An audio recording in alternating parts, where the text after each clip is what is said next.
There's a common belief echoed everywhere that once you save your first $10,000, life will finally start to feel easier.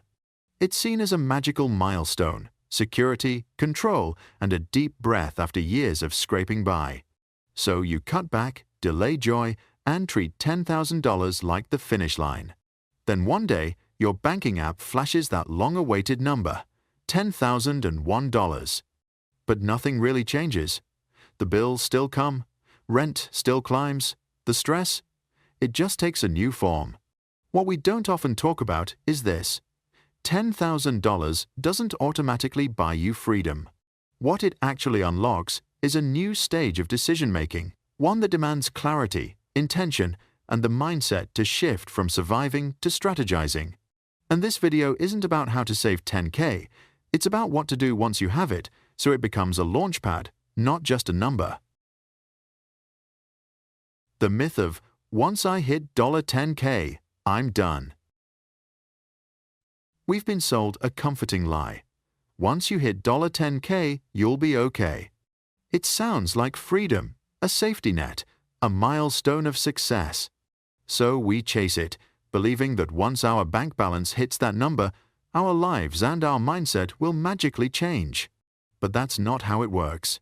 Psychologists call this the finish line fallacy.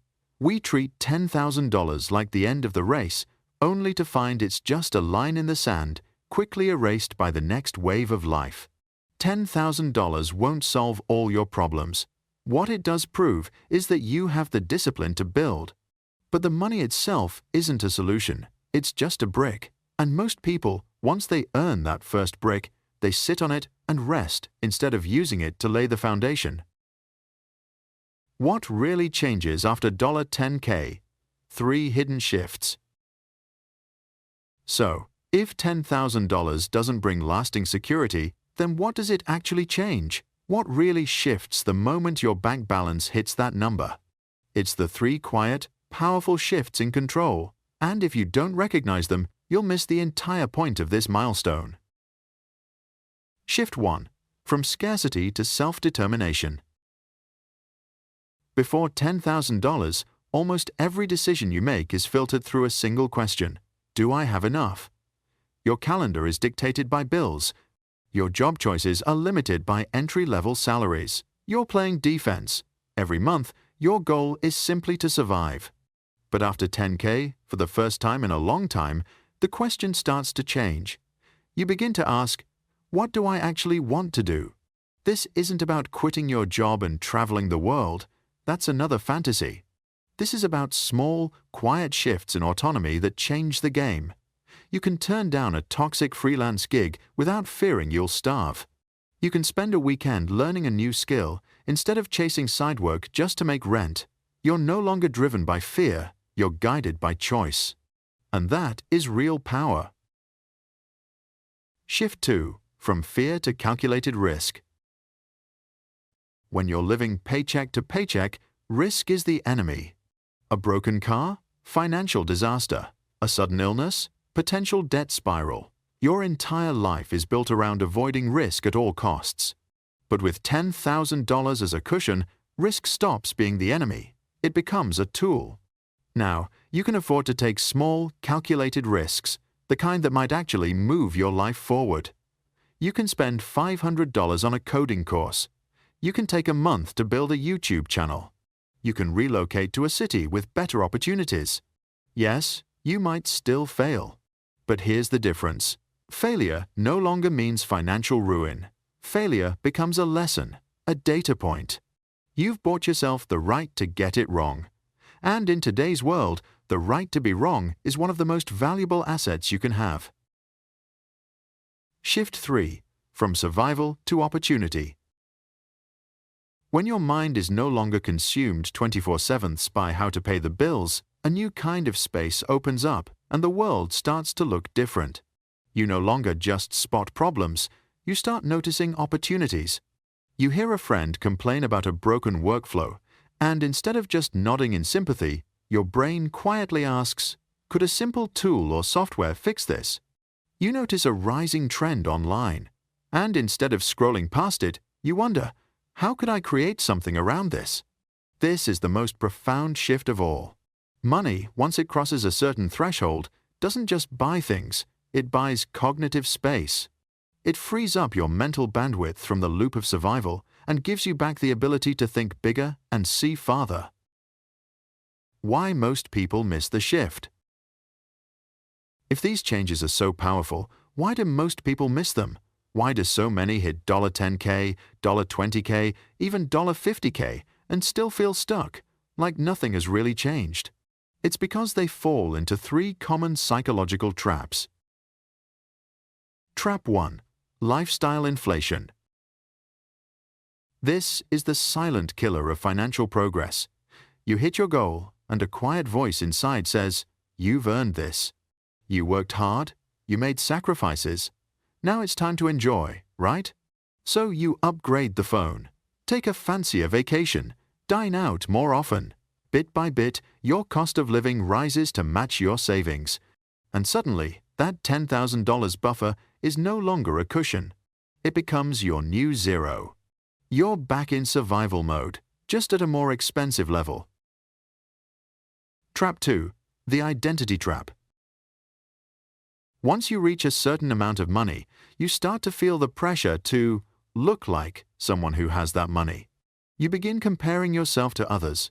You buy a watch not because you love it, but because it's what a successful person is supposed to wear. You move to a more expensive neighborhood not because you need to, but because it feels like the place you should be.